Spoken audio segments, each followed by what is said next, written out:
Morning. February mornings on Main. Good to be here with you all. Thank you all for being here this morning and taking your time. We have a good topic for today. We're going to learn about, get an update on the Riverfront Park right across the street and the Art and Culture Master Plan as well. We'll get an update on that. So again, welcome everyone on Zoom as well. And usually the way we start this is just with a quick round of introductions. So we'll start with people in the room. If you just want to introduce yourself, your business or where you work, as well as anything exciting that you have going on that you'd like to share, maybe an event, you hire, anything you want to kind of promote, feel free to share that as well. So we'll just start with some introductions and I'll go ahead and I'll go first. My name is Will McAman. I'm the Programs and Services Manager here at RDA.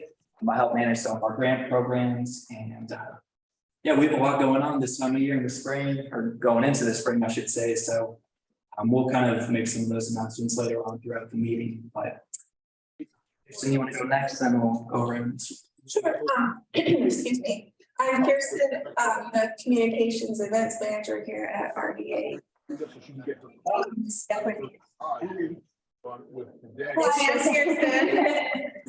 Thank you.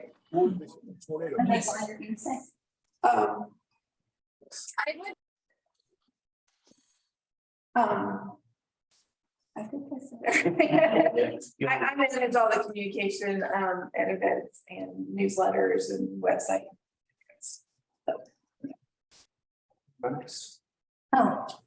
Me? Yes. I'm Sue Ellen Lawton. I'm the vice president of the board at the Danville Museum of Fine Arts and History, and I'm also on the board of principals.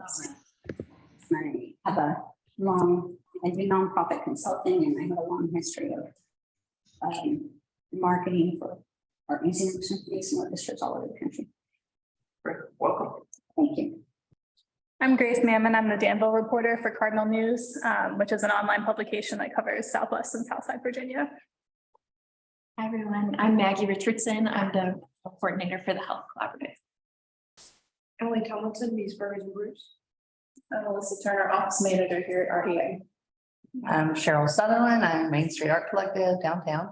We have a lot of new classes coming up, a different kind of class every week. So if you're interested, check out my website. Thank you. My name is LaShawn Farmer. I'm the Program and Service Director, Expansion and Design for River District Association. Oh, nice. Bill Scranier with Parks and Recreation. Monica Caravanek with the Arc of Southside, representing our social enterprise, which is River District Artisans. Thank you, everyone. And we'll go to everyone on Zoom now. Kelvin, you're kind of the first person I see, so do you mind introducing yourself? Kelvin Perry, Project Manager for the Office of Economic Development and Tourism. Thank you. Austin, we'll go to you next. Yeah, Austin Bond, Ballard Brewing. I won't tell you all that we have going on because that's a lot. Just go to our Facebook page at ballardbrewing.com. Great. All right. Thanks, Austin. Kathy, we'll go to you next. Kathy Gore. Good morning. I'm Kathy Gore with the United Way of Danville, Pennsylvania County. We currently have Project Promware going on. We're collecting promware items and then we're making them available for city and county youth. So those that would like to shop for promware, the flyers are going out today and working with city and county schools on that. But if you have promware you'd like to donate, we're taking collections at the United Way for 2 weeks starting today. Also, we're excited to announce we're having our first annual March Madness golf tournament at River City Golf and River District Golf and Social on March 17th. It's a March Madness first round of NCAA basketball. So you can watch basketball, play golf. The teams are $400 and that's going to launch today or first thing tomorrow to get your team signed up. So thanks for letting me give a plug for the United Way and thanks for all you guys do for the River District. Absolutely. That sounds awesome. Thank you for sharing that. Let's see, Susan McCullough, do you mind going next? Good morning. I'm Susan McCulloch with the City of Danville's Division Director of Housing and Development. Thank you. Great. Welcome. Thank you. Susan Moss, we'll go to you next.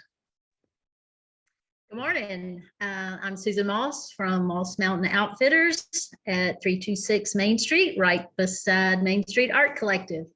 And we are the local outdoor store. So you guys come see us if you haven't been in. I think you'd be surprised. We have some great things, always sales going on and new products coming in for the spring. So come see us and we look forward to seeing you. Thank you.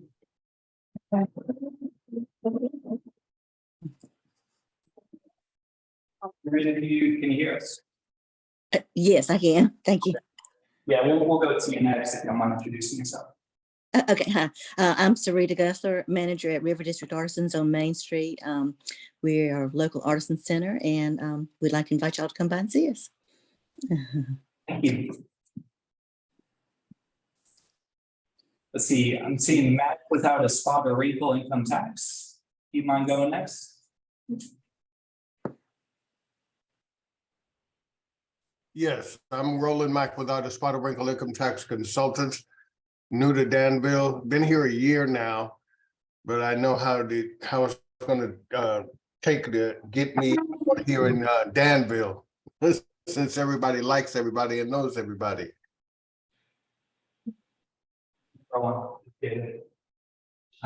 Drew, do you mind going next with the Star Tribune? My name is Drew Mummage. I am the general assignment reporter for the Star Tribune covering Pennsylvania County and Danville. Great, thank you. Sabine, hopefully I'm saying that right. Hey, close enough. It's Sabina French. And hey, y'all, I am actually in North Carolina and I'm one of Danville's biggest cheerleaders who doesn't quite live there yet. I'm renovating a house that I bought in town and also own property down around Doyle Thomas Park.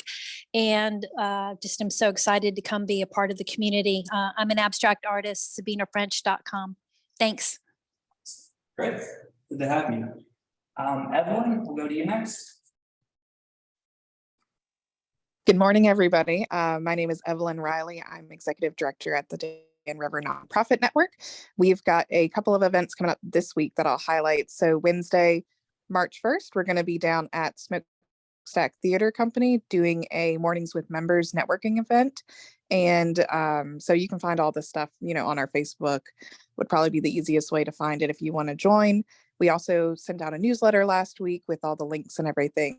So we're just going to be hearing from Smokestack about everything that they've got coming up and do like networking for nonprofits. We've also got a thing this Friday, March 3rd. We're going to be co-hosting a informational session with the Danville Regional Foundation on how to get your Duke Nonprofit Management Certificate, which is a great program. If you've gone through it, please refer folks to it. If you haven't yet, come out to learn about what that might look like for getting your certificate. It's actually free this year for any representative from the Dan River region area. So Pennsylvania, Danville, Caswell. If you want to learn more about that, please come out 9 a.m. on the 3rd. We're going to be down at the Regional Foundation on Bridge Street. Great, thank you. And that is a great program, I can say as well. So glad that you guys are putting that on. Mm-hmm. Okay, Joy Ford, you're the last person on the Zoom. If you can just introduce yourself quickly. Yes, my name is Joy Ford. I'm with Riverfront Real Estate. We manage a large number of the loft apartments in the River District. Getting ready to open up 411 Craghead very soon. Total of 112 units, and they're fully leased as well. So I'm looking forward to everything that everybody's got this morning. Thank you all so much. There were a couple of people who came in personally. Do you mind, Drew, introducing yourself? Sure, yeah, I was that guy that made the loud share noise coming in, but I'm Drew Herring. I'm on the RDA board and also the chair of the advocacy committee for RDA. So good to see you all and excited to learn more. Thanks for coming.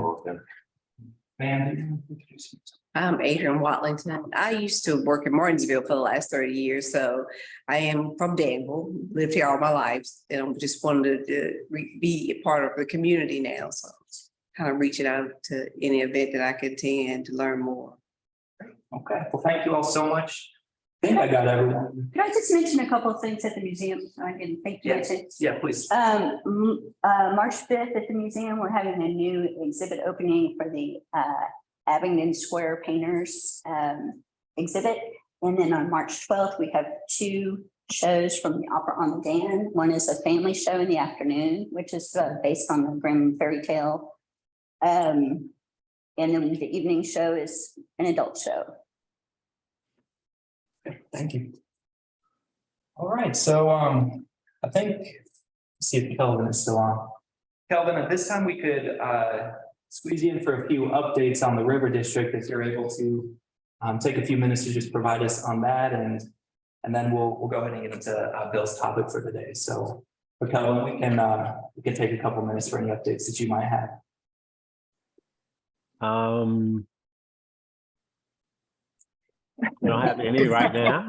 I don't have any right now. I'm just thinking of, yeah, nothing right now. We're just working with a number of individuals who've expressed interest in moving to the district. We are putting together a kind of a marketing plan for the White Mill or Dan River Mills, Dan River Falls, I'm sorry. So that will be forthcoming.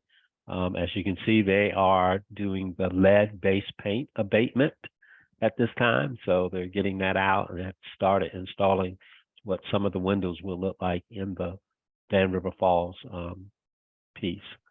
I will be working, I know this is a topic, and maybe a little bit later on in the next couple of months, I can come back to this group and talk about parking. Our parking task force is convening tomorrow to look at some of our other recommendations and to try to address some of the concerns that I know our merchants are having regarding parking in the downtown area as we continue to grow in that arena. So don't want you to think that we've forgotten, but those are some things that are hot topics on my calendar right now. Right. So yeah, parking could be a potential topic for the future. And then for anybody else, if you have any topics that you'd like us to present on, have a guest speaker on, please let us know. We want to hear your feedback and we want to know what you all want to hear about as well. So just let us know any topics that you might want us to have for Mornings on Main in the future. Will, do we want to mention our project we're working on now, or you can do that later? I was not going to, but if you want to, I think it'd be a good time if you want to say a few words about it. Yeah, so Will and I for the last 9 months have been working with a renowned international speaker, Clifton Talbert, who will be coming to Danville on June 6th and 7th as part of a speaker series. It's free and open to the public. We want to make sure that we fill the house with Mr. Talbert. Mr. Talbert has spoken before the United Nations, the Supreme Court. He wrote a book and a story called Once When We Were Color. It's about the entrepreneurial spirit of his life, of the lessons that he learned from his Uncle Cleve, who the book is called Who Owns the Ice House? So you can purchase it at our bookstore here in the River District. But I encourage everyone to just save that date. More will be coming. He's a fascinating individual. I think we've gotten to know him. So just remember June 6th at 5:30 is when it starts, we said. And we hope everyone come out, but you'll be getting more information about Clifton Talbert and his piece. But he also has written another book, which we will be doing a book study called 8 Habits of the Heart. And so we hope that you all will come out and support us on this event. Yeah, we're Kelvin and I have kind of been working on it together and trying to bring in more of a team and just make this thing happen. We want to make it as good as possible. Again, he's an entrepreneur, but he's not from Silicon Valley or Austin. He's from the Mississippi Delta, a town of 300 people.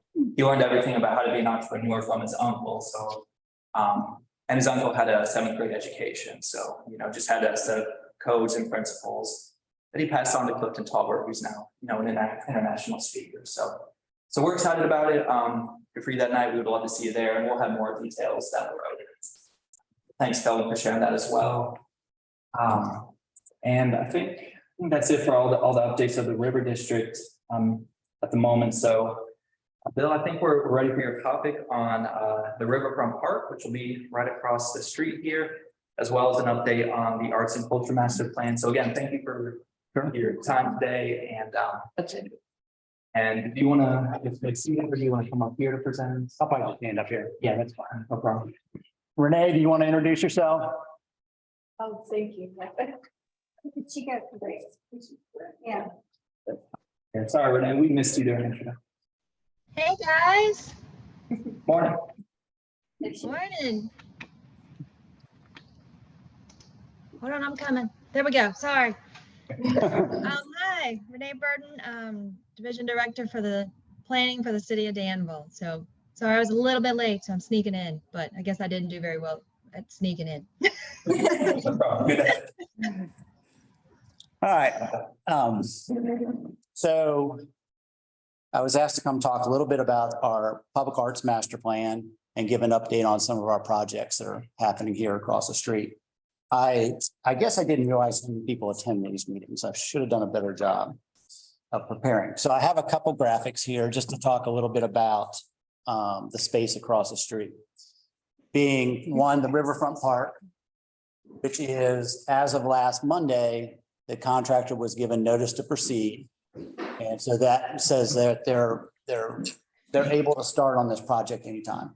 Today is actually our first on-site construction meeting there this afternoon. So that project is getting started. We'll have a groundbreaking here in the very near future. We're estimating that project to take about 12 to 18 months of construction. And again, some of the graphics I have here on the table show some of the design of the park. The park design has not changed at all from day one. We wanted to keep it exactly the way we designed it. And so everything that was in the original design is still there, and we're moving forward with that. The other projects that are going on over there, the other one is, the big one is the Whitewater Channel, which is a channel that we would basically open up the old canal that used to be there. And you can see part of the channel that's in front of the White Mill now. It would actually be extended further down towards the park, then out into the river. And what the idea there is that this can become, we can control the amount of water in it. So we can use it for tubing, rafting trips. And another interesting use of that will be as a rescue training center. Since we can control the water, we can put vehicles in it and turn lights on at night. And so we really think that we'll see that as people coming from all over to train here. So that project is being engineered now. Scott Shipley from S2O Designs. He's a former Olympic kayaker. He designed the Charlotte Whitewater Center. He was on part of that team. Has built these all over the world. And when he came, our initial thought was that we would do something in the river or along the edge of the river. And he just kept looking over at this canal. He's like, here's the real thing we should be thinking about. And wasn't even a consideration. So this summer, or last fall, we went to South Bend, Indiana, who built a whitewater channel as an old canal, a race mill, 20-something years ago, 30-something years ago. And their city runs it and runs rafting trips on it and opens it up to whitewater kayaking, that sort of thing. So that's kind of where we're going. Still, like I said, still doing the engineering and the design on that. Also the White Mill Bridge, the bridge that connects or used to connect on the backside. We've had an RFP put out, a request for proposal for design services for people to, for firms to come up with conceptual designs of what that could be. If you were around a few years ago, probably about almost exactly 10 years ago, DRF had an intern, Amanda, who did a Span the Dan project. And that was looking at that bridge at that time. The idea is you make it one of those, it has the potential to become one of those iconic structures that when you go to Danville, you need to see this bridge. That's kind of our thinking there. So we've gotten far enough along now that we did, last Friday, I got 5 different firms submitted their proposal to do some, to be a candidate to do the design work on this bridge. So it's, I think really that's an exciting project. And I really look forward to seeing what some of the engineers and architects come up with. There is a public input process to that. So whoever gets selected will be looking for public input into that design. The other project that's still out there at the White Mill is the removal of the Lowhead Dam. It is in permitting. And there's a lot of permitting that goes towards that. So we're actually figuring out what permits we need and what permits are going to be necessary, then how to remove it. The reason that Lowhead Dam is important to remove, one, it's a Lowhead Dam, and Lowhead dams are inherently dangerous. I understand it is pretty, and I agree that it is pretty to see the waterfall over. One of the main questions I get asked is, what is it going to look like if we remove the dam? And our best guess is, and I think it's very accurate, is that if you look below the dam, you see all the rocks exposed. When we remove the dam, you'll see the rocks all the way up to Union Street. It'll be a natural, the way it always has been, but prior to the dam. The reason you don't see the rocks above the dam is it's a ponding effect. It's not going to get real narrow and become a little creek or anything like that. It will be shallow, but our river is generally pretty shallow. So, but why that's important is, one, the Riverfront Park has a overlook that comes out into the river. And it has 2, what do you call them? Not posts, 2 pillars, 2 pylons that, support it.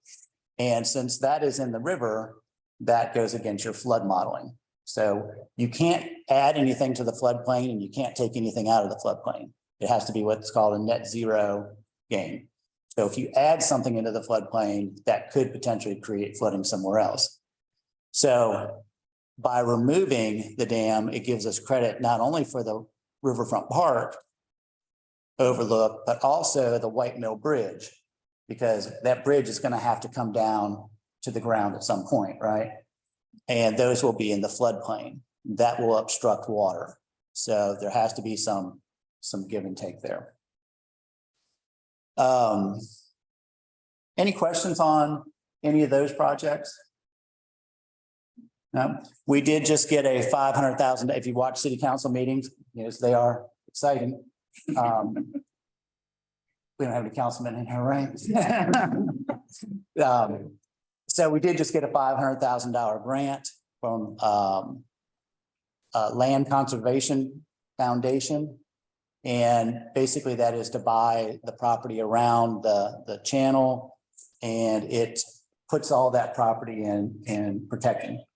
It has to be open to the public in perpetuity. So, and the way that the rest of our design of that White Mill property fits, it's a good fit for this.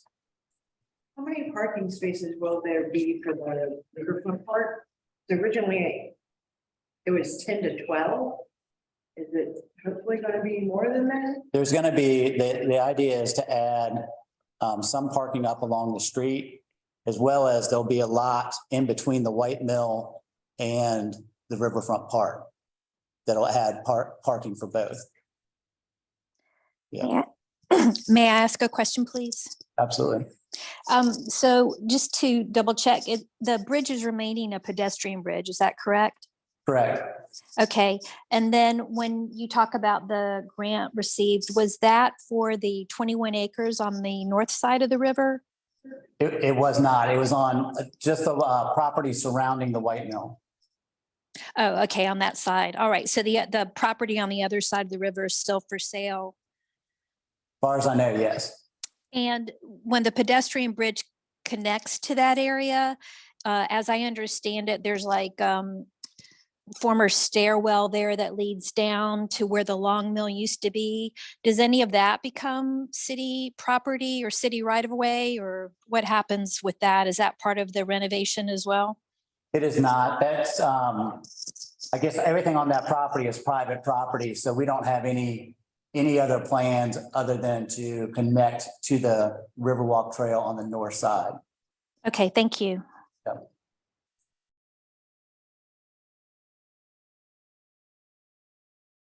Any other questions? So it's been a long time coming, but years ago, we started the public art trail. And we did it. I didn't want to do it. I wanted somebody else to do it. I tried to give it to every organization in town. And we got a grant through the Virginia Commission for the Arts at the time. It's a different name now, $7,500. And then went out and got some sponsors. And we did our first round, which is we put out maybe 7 pieces in the community for 18 months. And we picked spots that we had control. We could do it and didn't have to worry about anybody's property. So over the years, and the whole idea was to start to have your own collection and then add in rotating pieces. The city to have their own collection. Mm-hmm. So over the years, we've purchased pieces along the way. So some of the ones you see out there, the city owns, and others are rotating in and out. It's a pretty typical public art program. The artists build for these programs. They're done all over the country in all different cities. So that was always our intent of that. And as I remember always saying, as part of that was, it really would be nice if we had a public arts master plan of some sort, some guiding principle to what we're doing here. And it wasn't until last year where the city manager finally said, yep, we need a plan here. Let's start looking in what we can do here in the future. So we put out an RFP last summer, a request for proposal, had a couple different firms submit. And the one we chose was a firm called Designing Local. And here's their what they sent us. And if you look at, they're out of Columbus, Ohio. If you go on their website, you can see all their projects. They've done public art master planning all over the country. So they have what we felt to be a good process and good results. We could see their results. So our scope of work was pretty simple, and what we put out, it said, basically, we're looking for a project that will create a unified vision and a 10-year strategic plan that will support and operationalize public art program goals, which will include well-defined vision, a unifying brand for public art in Danville. And from there, it got broken down into much more specific. One of the things we did want to come out of this plan was some sort of structure and some sort of suggestion for a public art commission, whether that be a city organization or a public organization. Somewhere there needed to be a commission that kind of followed through. And the second part of that was to look at the opportunities for all different types of art, not just static public art, but performance art, visual, all the different types of art. What we currently have, inventory it. What is our potential to grow those as part of our community? And what is what would be a method of doing that? So that's kind of what they were tasked with.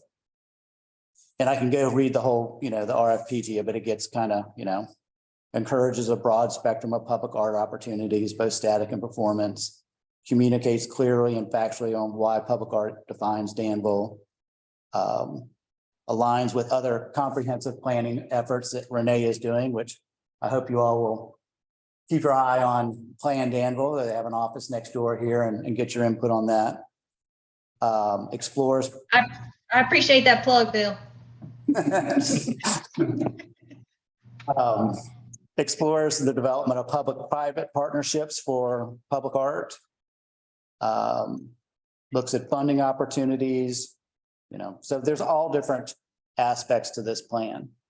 Currently, what is happening is what we did is we have an internal steering committee, which is like 4 or 5 people. From there, we developed a list of everybody we knew that could be our public steering committee, which ended up to be about I think 15 or 18 people. That's with the size that the consultant suggested. From there, that group developed a stakeholders list in the community of probably a little over 100 people.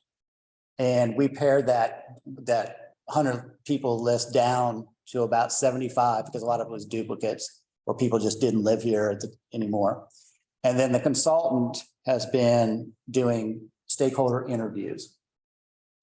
So Amanda Golden has been calling people and having one-on-one conversations with them about art in Danville. She has like 4 or 5 questions to talk to them about. So those are still going on. The next, where the process goes next is there will be public input sessions as well as online surveying. So the idea, and then this spring, we're looking at a date where they can come to the community, meet with stakeholder groups, and also maybe go to a large event. We don't know what that event is yet. It could be the Children's Festival. It could be Festival in the Park. We just don't know yet. We're trying to figure out their travel and our schedule.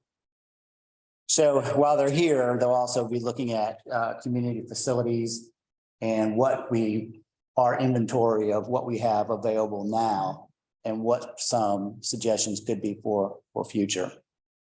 So they take all that back through all that public input, and what we currently know is how the plan gets developed. Is this available online? It's not. It's this is basically what they submitted as when they were bidding for the project. Okay, got it. But you can certainly go to their website and it lists tons of projects they've done. And what is the? It's Designing Local is the name of the business.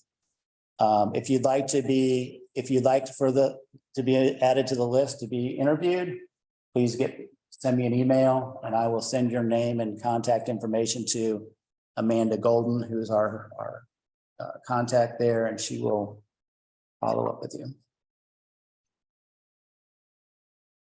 Any questions I might be able to answer?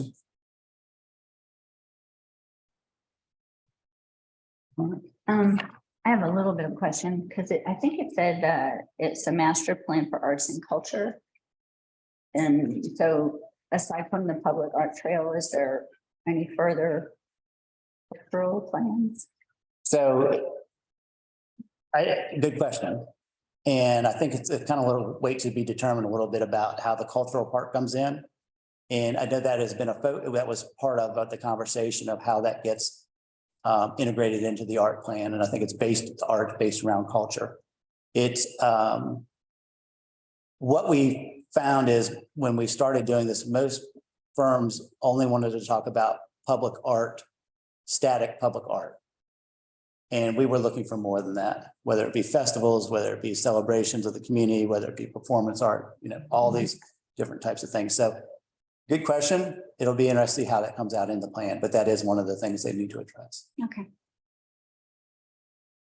Well, there's a gentleman who couldn't make it today, but he did have a few questions.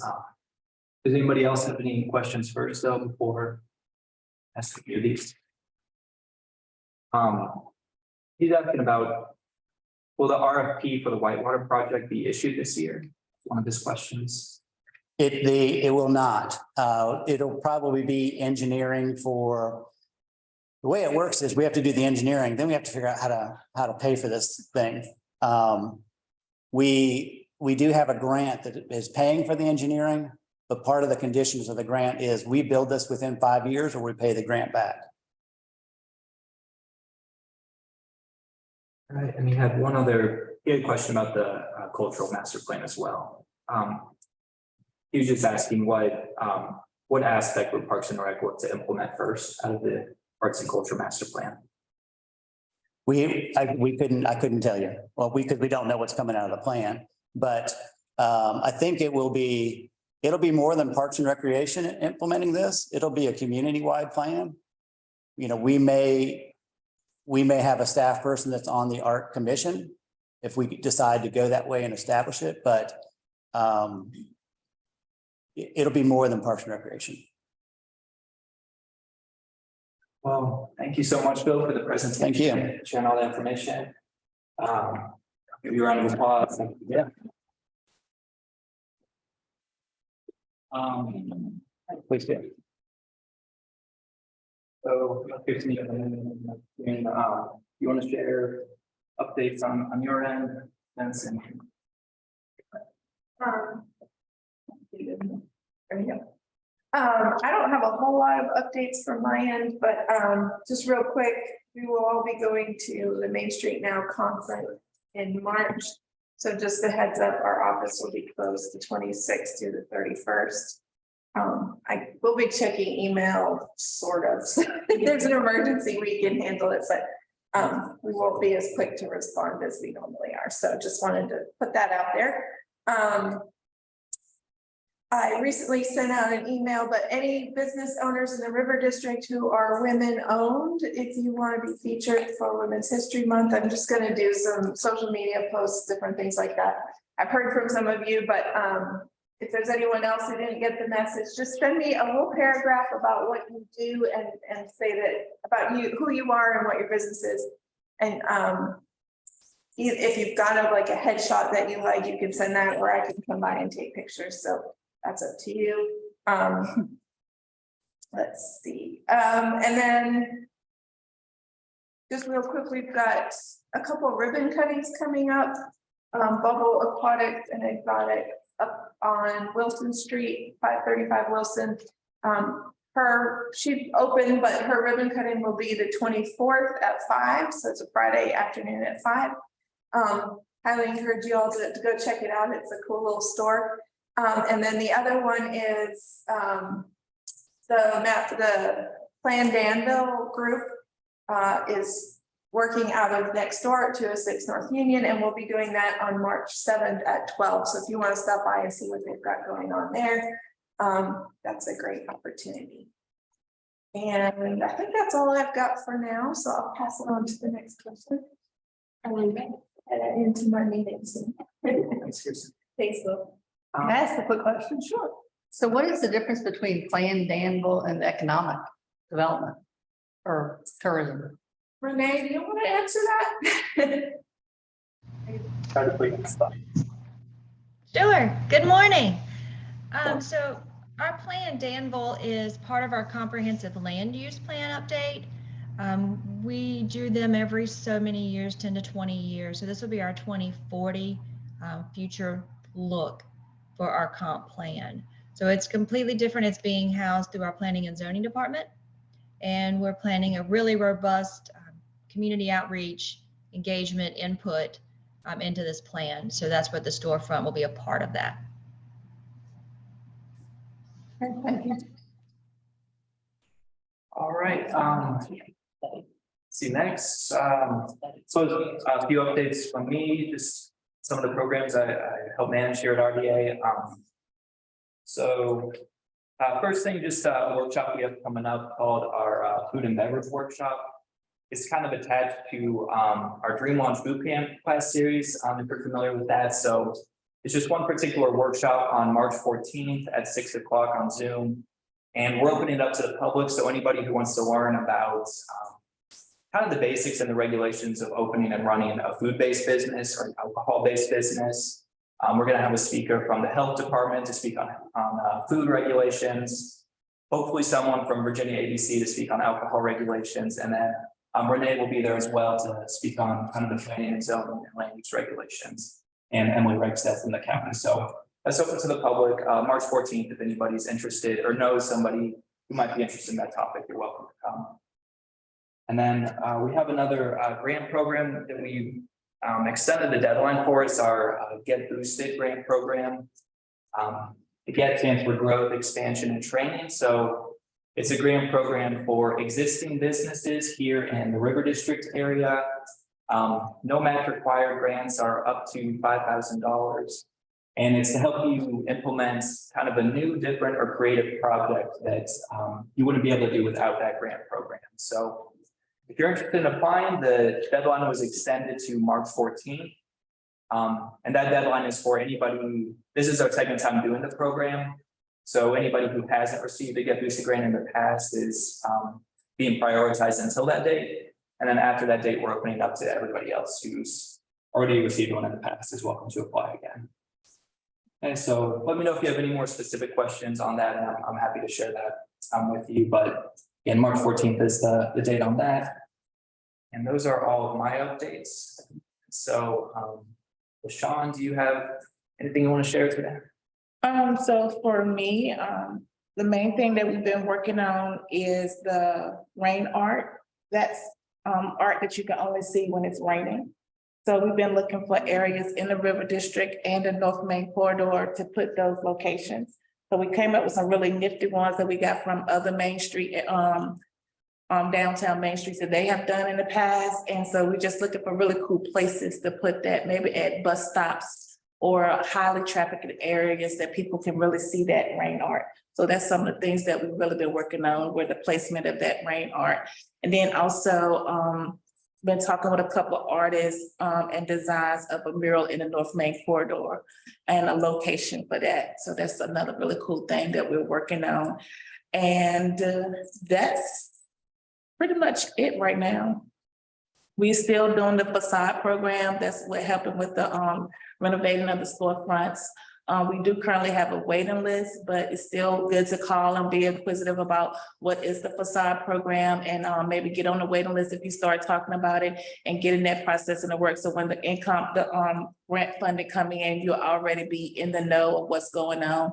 Because a lot of times businesses are struggling, like what they want to do, what they want to look, the colors, the themes, and the going before RDCC. Some of that stuff can be complicated. So now if you're really thinking about changing the storefront of your business, probably really getting in the loops of it now. So when the funding do become available, you already ready, set up.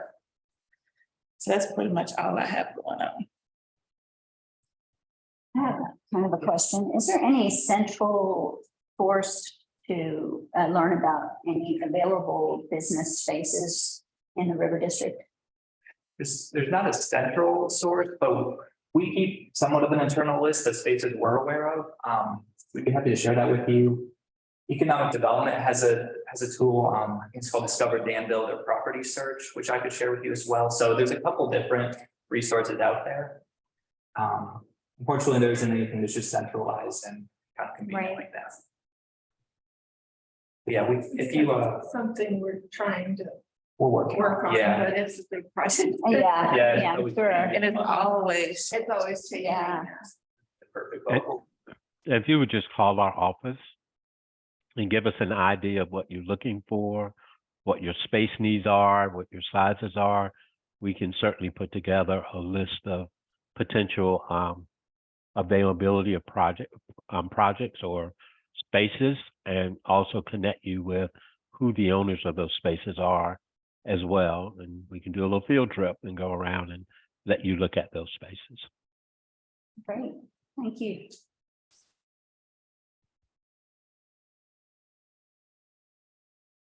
I think that's mostly everything we had on the agenda, at least for today. So we can certainly finish up here early, but does anybody have any final questions or comments or feedback or anything that you didn't think of that you want to ask Bill?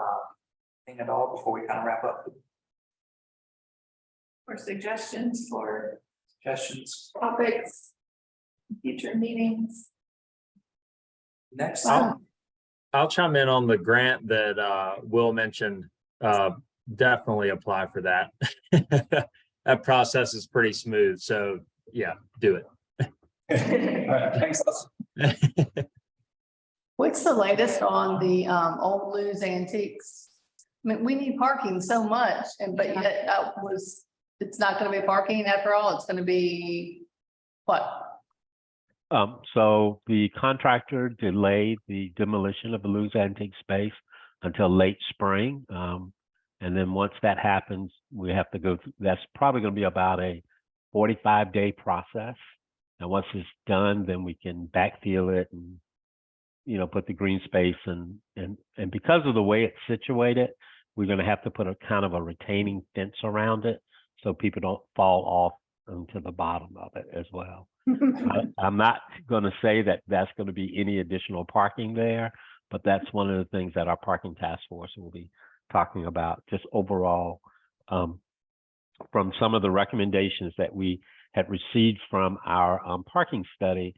better ways of wayfinding so people will know where to park and where to go. And we'll also be looking at some enforcement opportunities for parking, because I think, and I'm not slighting anyone, part of our issue too is that there are individuals who have designated parking, but they choose not to use it. So that takes away from the parking that's available for you as merchants. And so some of our lease individuals should use their designated parking. But that's kind of a tricky situation when it is public parking. So we just have to find a more efficient or better way to manage the whole process. And so we'll be talking about that. Enforcement is certainly a police department's responsibility. We do recognize that there are some ordinance changes that need to happen as well. So we will be looking at that. Our deputy city attorney has looked at what those are. And so once we kind of pull all that together, it'll go before the city manager / city council. And then we will get approval, but we will be moving forward with that. It's just, Go ahead. sorry, it's just hard as a business owner to hear about a green spot being created when we're already working on a Riverfront Park that's gonna need more parking. And we already don't have enough parking for businesses, regardless of where the merchants park. Most of them do park in the right spots. So can I just wanted to ask if this parking task force has explored underground parking possibilities? Yeah. And I know there's flooding issues, but still for parking. So when you say underground, I think more about parking decks. So those are things that have been explored, things that have been considered, but understanding that those are extremely expensive. The cost of maybe putting up a 2 to 3 tier deck is around $8 to $9 million. So certainly we've got to figure out how to pay for it, even if we want to do it. So, but we'll take all those things in consideration. We have a number of private use lots or private lots that are within the district. So part of that too is what are the public-private partnerships can we continue to utilize? Like the B, they utilize one of the private lots for their customers. And in some respects, we've moved employees off of the side street parking to create additional parking on the street for merchants. I think if you all remember, maybe a couple of years ago, we went out and we changed the parking on the main street or Main Street to 1 hour parking, and then the side streets to 2 hour parking. And that kind of worked for a little while, but we didn't have an enforcement officer. She got a promotion. So we're happy for that, but we need to come back and revisit that. And what is a better and more efficient way to handle the parking there? So yes, so long way of answering, yes, those are going to be considered. But I know we've had some conversations about parking decks, and you may have heard that, but I also know that when we look at the cost, it's a big tag to put something in like that. Thanks, Kelvin. And that may be a topic for a future meeting where we can get. Oh, absolutely. Be glad to do it. Awesome. I'll be in touch. Any other general comments, feedback, questions? All right, well, thank you all so much for coming. Go ahead and wrap it up. Thank you all on Zoom for coming out as well. And March, we will be off, I believe, for mornings on Main. Is that right? That's right, yeah. Okay. But May, March, mornings on Main, we'll be back in April, and we'll let you know what the topic is. But thank you all again for coming. Grab a donut on the way out, grab a banana, some coffee. Have a good rest of your day. Me too. Thank you. Yep, take any other materials.